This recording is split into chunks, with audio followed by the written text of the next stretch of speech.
तो कर्नाटक के कुरुक्षेत्र में अब किंग मेकर जेडीएस है और क्या कुछ होगा, इस पर सबकी निगाहें टिकी हुई हैं। गुलाम नबी आजाद क्या कुछ कह रहे हैं, आइए सुनवाते हैं।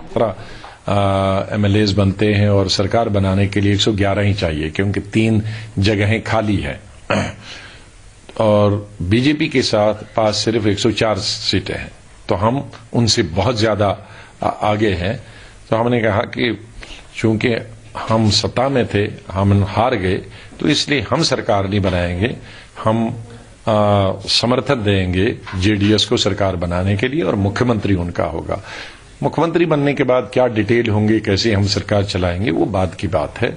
लेकिन अभी इतना ही तय है, जेडीएस जो देवेगौड़ा जी से और कुमारस्वामी जी से बात हुई कि आप चीफ मिनिस्टर बनो, आप क्लेम करो, हम भी गवर्नर को लिख के देते हैं, हमने गवर्नर को लिख के दिया है, और आप भी स्टे क्लेम करो सरकार बनाने का। बातचीत के क्रम में सोनिया गांधी और राहुल गांधी भी शामिल थे क्या? अब ये जाहिर है वो लीडरशिप, अगर इतना बड़ा हम निर्णय लेंगे तो उनकी मर्जी के बगैर, उनकी अनुमति के बगैर तो ले नहीं सकते ना।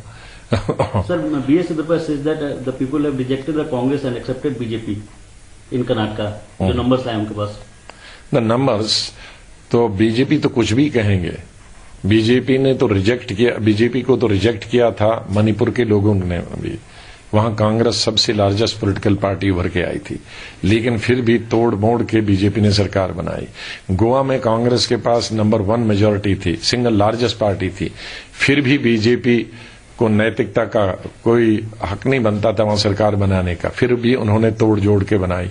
मेघालय में तो तीसरे नंबर पे थे वो, दूसरे पे भी नहीं थे, तीसरे नंबर पे थे, फिर उन्होंने सरकार बनाई। मेघालय में तो तीसरे नंबर पे थे वो, दूसरे पे भी नहीं थे, तीसरे नंबर पे थे, फिर उन्होंने सरकार बनाई। तो नैतिकता की भारतीय जनता पार्टी बात न करे, कॉन्स्टिट्यूशन की बात करे, और कॉन्स्टिट्यूशन में अगर 2 पॉलिटिकल पार्टियों का नंबर सिंगल लार्जेस्ट पार्टी से ज्यादा है तो गवर्नर उन 2 पॉलिटिकल पार्टीज को ही बुलाता है। और मैं ऐसे अपनी मिसाल देता हूं 2002 की, जबकि वहां नंबर 1 जो रूलिंग पार्टी थी उसको नंबर नहीं आया था। नंबर 2 और नंबर 3 हम मिलके जब गवर्नर के पास गए, उन्होंने कहा हाँ आपका नंबर है और मैं सेटिस्फाई हूं, और नंबर 1 के पास नंबर नहीं है, तो उन्होंने उन्होंने कोalition को ओथ दिलाई, नंबर 1 को ओथ नहीं दिलाई। वो कॉन्स्टिट्यूशनल पोजीशन है। इनसे बीजेपी भी कह रही कि वो गवर्नर के पास जाएगी, दावा पेश करेगी। देखो, गवर्नर जो होता है हेड ऑफ द स्टेट होता है, स्टेट का मालिक होता है, कॉन्स्टिट्यूशन का रखवाला होता है।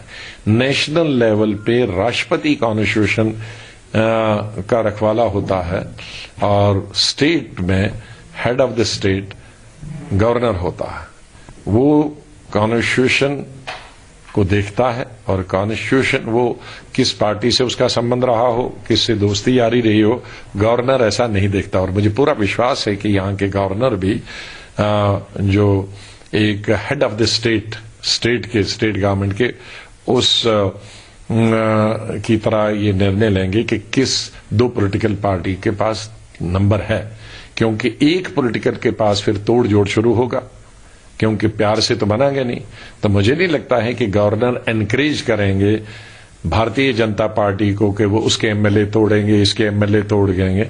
तो मुझे नहीं लगता है कि गवर्नर को एनकरेज करना चाहिए तोड़ फोड़, और वो तोड़ फोड़ जो भारतीय जनता पार्टी पैसे देकर और पावर के इस्तेमाल से तोड़ती है, मुझे नहीं लगता है कि गवर्नर ऐसा कोई भी काम करेंगे जो गवर्नर के चेयर को, गवर्नर के प्रेस्टीज को, गवर्नर के कॉन्स्टिट्यूशनल हेड को शोभा देती है। आप लोगों ने इस समय मांगा है सर गवर्नर से मिलने का? हमने गवर्नर को ऑलरेडी दे दिया है अपना समर्थन, लिख के दे दिया है कि हम जेडीएस हेडेड गवर्नमेंट को अपना समर्थन देते हैं, और 5:30 बजे हमने फिर दोबारा ज्वाइंट डेलीगेशन की अपॉइंटमेंट मांगा है, और जेडीएस ने भी उनको लिख के दे दिया है कि वो क्लेम करते हैं और उनको कांग्रेस का समर्थन प्राप्त है। और कोई बैठक होगी जेडीएस के साथ, मीटिंग होगा? अभी जो टेलीविजन में आता है ये डील हो गया, इसका इतना मंत्री होगा, वो पोर्टफोलियो होगा, ये डिप्टी सीएम, वो सब बकवास है, कुछ नहीं है ऐसा। अभी तो सिंपल यह है कि सरकार बनेगी, मुख्यमंत्री जेडीएस का होगा, हमारा समर्थन होगा। डिटेल्स वो सरकार कैसे चलेगी वो बाद की बात है। उसमें नंबर आपके पास है, दावा कर रहे हैं जो आप लोगों का? हमारे पास 117 है, दोनों मिलाकर कांग्रेस, जेडीएस और 2-3 जो इंडिपेंडेंट है, जो उसमें मायावती जी का भी आदमी है क्योंकि एमएलए हैं, क्योंकि वो जेडीएस और उनका प्री पोल अलायंस है, वो मिलाकर हम 117-18 बनते हैं और बीजेपी 104 बनती है। तो जाहिर है गवर्नर जिसके पास पूरा एक स्टेबल गवर्नमेंट देने की बात है, 104 स्टेबल गवर्नमेंट नहीं होती है, क्योंकि किसी न किसी पार्टी को तोड़ना पड़ेगा। तो क्या गवर्नर किसी दूसरी पार्टी को लोकतंत्र में तोड़ने की जानबूझकर इजाजत देंगे, जबकि गवर्नर के पास पूरा 118 नंबर है? कोई किसी को तोड़ने की बात ही नहीं है, जोड़ने की बात। और दोनों पार्टियां अपनी मर्जी से लिख के दे रहे हैं। एक आखिरी सवाल है सर, क्या जेडीएस से अलायंस को लेकर पहले तो मॉरल ग्राउंड यहां पर लेने की बात कर रहे थे गुलाम नबी आजाद और कह रहे थे कि हमें जनता ने मैंडेट वो नहीं दिया जो जीत के लिए चाहिए था, इसलिए हम जेडीएस को समर्थन कर रहे हैं, उनका सीएम बना रहे हैं। 5:30 बजे का वक्त जो है मुकर्रर किया गया है और वहां पर आपको बता दें कि वो चिट्ठी भी अब मीडिया में सर्कुलेट होने लगी है, जिसमें एचडी कुमारस्वामी ने वक्त मांगा है 5:30 बजे का गवर्नर से मिलने के लिए। तो यहां पर कहा जा रहा है कि क्या डील जो है दोनों के बीच में सील हो चुकी है, स्पीकर का पद, डिप्टी सीएम का पद कांग्रेस के खाते में जाए और खुद कुमारस्वामी के खाते में सीएम पद की कुर्सी आए। इस तरह की खबरें जो हैं वो इस वक्त घूम रही हैं। लेकिन एक स्थिति क्या ये भी बन सकती है कि ठीक है, बीजेपी अपना सरकार बनाने का दावा पेश करे, जेडीएस और कांग्रेस अपना सरकार बनाने का दावा पेश करें, गवर्नर 1 हफ्ते का या कुछ वक्त दोनों पार्टियों को दे दें और उसके बाद जोड़ तोड़ की राजनीति शुरू हो गया। इस संभावना से भी इनकार नहीं किया जा सकता। विनोद अग्निहोत्री जी, नहीं, देखिए, दोनों जब दावा पेश करेंगे, जो भी दावा पेश करने जाएगा तो गवर्नर उनसे पूछेंगे कि भाई आप दावा पेश कर रहे हो, आपका समर्थन का क्या आधार है, पूछना चाहिए। सिस्टम ये है। अब उसमें वो मांग सकते हैं सूची कि आपने विधायकों समर्थक विधायकों की सूची दीजिए, तो सूची दोनों देंगे। उसके बाद गवर्नर जिससे संतुष्ट होंगे कि हाँ भाई कांग्रेस जेडीएस की ये सूची है, बीजेपी की ये सूची है, तो उसमें कौन पुख्ता है, तो उससे स्पष्ट हो जाता है। अगर जैसा गुलाम नबी आजाद कह रहे हैं, अगर 117 की है, 118 की सूची दे देते हैं और बीजेपी 104 की ही सूची दे पाएगी। अब मान लीजिए बीजेपी भी दे देती है 115 की सूची, उसमें कुछ नाम ऐसे हैं जो दोनों में हो, ये भी स्थिति आती है, तो गवर्नर के पास विकल्प ये है कि फिर वो विधायकों की परेड करवा सकते हैं कि भाई तो रिजॉर्ट ड्रामा फिजिकली लेके लाइए गोवा में फिर से कुछ रिजॉर्ट। और या गवर्नर को अगर लगता है कि जो सरकार जो है ज्यादा स्टेबल दे सकता है, उसकी शपथ करा के उसको 1 हफ्ते का टाइम दे दें कि भाई अब सदन में बहुमत साबित किए, क्योंकि अंतिम रूप से सुप्रीम कोर्ट ने जो मुंबई केस में फैसला दिया है, उस बहुमत साबित करने की जो जगह है वो सदन है, वो न राजभवन है न राष्ट्रपति भवन है। चलिए, एक बड़ी खबर इस वक्त आ रही है, सरकार बनाने का दावा पेश करने के लिए येदियुरप्पा राजभवन पहुंच चुके हैं। रविकांत भी हमारे साथ लगातार बीजेपी मुख्यालय से जुड़े हुए हैं। बन रही हैं कि येदियुरप्पा ने भी दावा पेश कर देना है 5:30 बजे। अभी जेडीएस की तरफ से कुमारस्वामी भी अपना दावा पेश करने के लिए पहुंच जाएंगे। कांग्रेस कह रही है कि हमने पहले ही समर्थन की सूची दे दी है, तो यानी कि जोड़ तोड़ की राजनीति से इनकार नहीं किया जा सकता। रविकांत, अमित शाह प्री पोल और पोस्ट पोल की रणनीति बनाने में चाणक्य कहे जाते हैं, तो ऐसे में क्या कुछ उनके साथ होने वाली बैठकों में निकल कर आया है? किस एजेंडा, किस लाइन पर पार्टी काम कर रही है कर्नाटक में?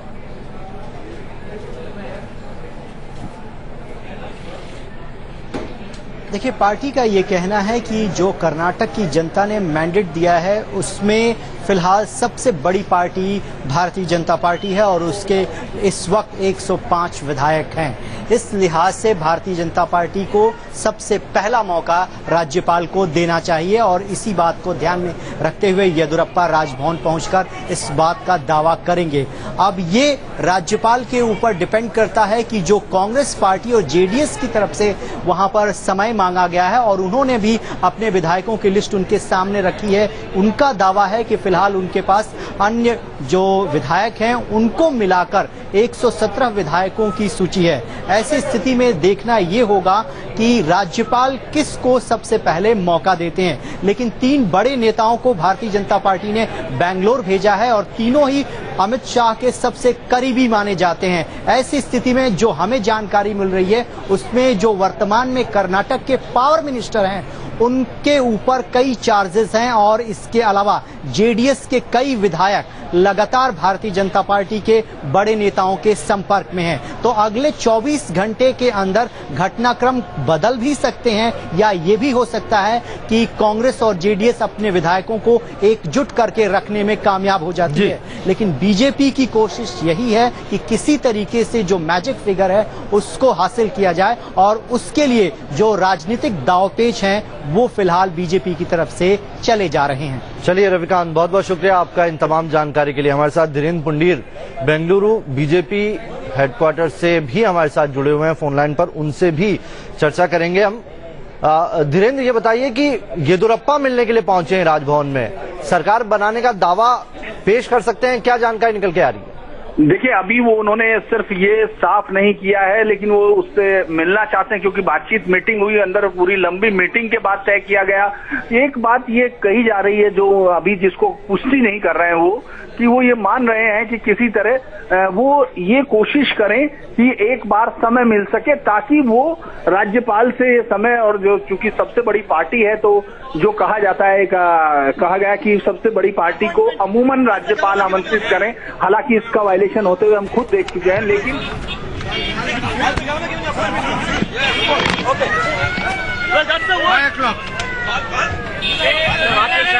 चलिए तस्वीरें आप देख पा रहे हैं लगातार कि किस तरह से बताया जा रहा है कि येदियुरप्पा राज्य भवन पहुंच रहे हैं और वहां पर हो सकता है कि वो सरकार बनाने का दावा करने के लिए ही यहां पहुंच रहे हैं बतौर सिंगल लार्जेस्ट पार्टी। तो क्या ये टाइम बाइंग हो रही है यहाँ पर ये सरकार बनाने का दावा अगर पेश हो रहा है तो क्या ये टाइम बाइंग यहाँ पर हो रही है? ही कहना चाहिए क्योंकि उसके बाद ही ऑप्शंस होंगे, क्योंकि बहुत क्लोज इनके पास बीजेपी क्लोज फाइट पर है, जहां से उसके पास बहुत ज्यादा ऑप्शंस नहीं है। वो बहुत तोड़ फोड़ भी नहीं कर सकती, जो इतनी बड़ी पार्टी में से आपको तोड़ने के लिए जो 2/3 लोग चाहिएंगे उतना भी नहीं है। और अगर आप इस्तीफा दिलाने की भी सोचते हैं तो आपको कम से कम 14 लोगों को इस्तीफा दिलाना होगा, जो पॉसिबल नहीं है, जो अभी तक हम लोगों ने देखा नहीं है कि 14 विधायक कोई इस्तीफा दे जो अभी चुन के आए हों और वो ऐसी पार्टी से चुन के आए हों जिसका वोट बेस वहां उन तमाम सीटों पर अपना स्ट्रांग है। लिहाजा बीजेपी वाकई एक ऐसी सिचुएशन में है जहां से बाहर निकलने के लिए। लेकिन अगर इस्तीफा दिलाने की नौबत आती है तो फिर तो जो जादुई आंकड़ा है वो भी कम हो जाएगा। जी, वो यही, इसीलिए मैं ये कह रहा हूं कि 105 का मतलब ये हो गया कि उनको 209 तक लाना होगा, विधानसभा को 209 तक लाना होगा। 9 तक लाने के लिए आपको 13 विधायकों का इस्तीफा दिलाना होगा, कम से कम 13। तो ये एक बहुत बड़ा नंबर माना जाता है, बहुत बड़ा मैजिकल नंबर है। अगर वो दोनों मिल जाते हैं इनको तो उसके बाद वो नंबर और कम हो जाता है जो इंडिपेंडेंट कैंडिडेट हैं। और खबर तो धीरेन्द्र ये भी आ रही है कि इंडिपेंडेंट कैंडिडेट जो हैं उनको भी लाने की जिम्मेदारी जो है वो कांग्रेस के नेता को सौंपी गई थी और वो उनको बेंगलुरु लेकर पहुंच गए हैं। ये भी खबरें आ रही हैं। डीके शिवकुमार कांग्रेस के एमएलए हैं जिनको कांग्रेस जी तो उनको सरकार के बड़े मजबूत मंत्री रहे हैं। डीके उनको ये जिम्मेदारी सौंपी गई थी और वो दोनों एमएलएस को लेकर एच नागेश और दो दूसरे निर्दलीय हैं उनको लेकर वो बेंगलुरु पहुंच गए। राज्यसभा चुनाव के दौरान गुजरात के विधायकों को भी डीके शिवकुमार ने बेंगलुरु में एक रिजॉर्ट में रुकवाया यानी इस काम में वो माहिर है। तो सारे ही नेता माहिर होते हैं जो साधन संपन्न होते हैं, लेकिन हर पार्टी में इस तरह के लग रहा है कि कांग्रेस ने अच्छी व्यूह रचना की थी। जी, इसमें ये कह सकते हैं कि आप जावड़ेकर के मुकाबले अगर हम इसको, चूंकि ये बैकडोर पॉलिटिक्स एकदम मैदानी पॉलिटिक्स से अलग होती है, इसमें गुलाम नबी आजाद ज्यादा तौर तरीके से ज्यादा 40 साल से इस तरह की जो अगर हम साउथ की पॉलिटिक्स को देखें तो उसको बहुत करीब से वो देख रहे हैं, लंबे समय वो उसके करीब रहे, तो तमाम लोगों को जानते हैं। इसीलिए कल जब वो आए थे तो लग रहा था कि वो उन तमाम लोगों के साथ, यानी आप ये सोचिए कि कांग्रेस ने ये एसेस बहुत अच्छे से किया कि उसको सीट, ये बहुमत नहीं मिल रहा। लेकिन इस बीच में आपको बता दूं धीरेन्द्र के येदियुरप्पा जो शुरुआत से लेकर अभी तक कहते आए थे कि सरकार तो मैं ही बनाऊंगा, मेरी ही मुख्यमंत्री मैं ही बनने जा रहा हूं, अभी उन्होंने एएनआई को दिए गए अपने बयान में कहा है बीएस येदियुरप्पा ने कि 100% 100% we will form the government. तो ये 100% जो आत्मविश्वास उनके पास आ रहा है वो कहां से आ रहा है, इसके पीछे कौन सा गणित यहां पर काम कर रहा है, विनोद जी 100%, वो भी परिपक्व मंजे हुए नेता हैं। अगर वो ये दावा कर रहे हैं, येदियुरप्पा बड़े परिपक्व और बड़े वरिष्ठ नेता हैं, भारतीय जनता पार्टी के पूर्व मुख्यमंत्री हैं और कर्नाटक में भाजपा को खड़ा करने में उनका बड़ा योगदान है। तो निश्चित रूप से अब वो लीड कर रहे हैं इस पूरे भाजपा की मुहिम को, और भाजपा के चुनावी अभियान को उन्होंने ही लीड किया था कर्नाटक में। तो वो अभी से कैसे कह दें कि मैं सरकार नहीं बना रहा हूं? वो तो कहेंगे और कहना भी चाहिए पूरे विश्वास के साथ कि भाई 105 सीटें उनकी हैं, हम सरकार बनाएंगे। और उनके पास कहने का आधार ये है कि एक तो सिंगल लार्जेस्ट पार्टी है वो, दूसरी बात ये है कि केंद्र में सरकार उनकी है, तो केंद्र सरकार का जो एक सपोर्ट होता है, सपोर्ट सिस्टम जो होता है वो उनके साथ है। राज्यपाल जो है, ठीक है, राज्यपाल का पद संवैधानिक है, निष्पक्ष होते हैं, सारी चीजें हैं, लेकिन व्यक्तिगत संबंधों का बड़ा महत्व होता है जीवन में।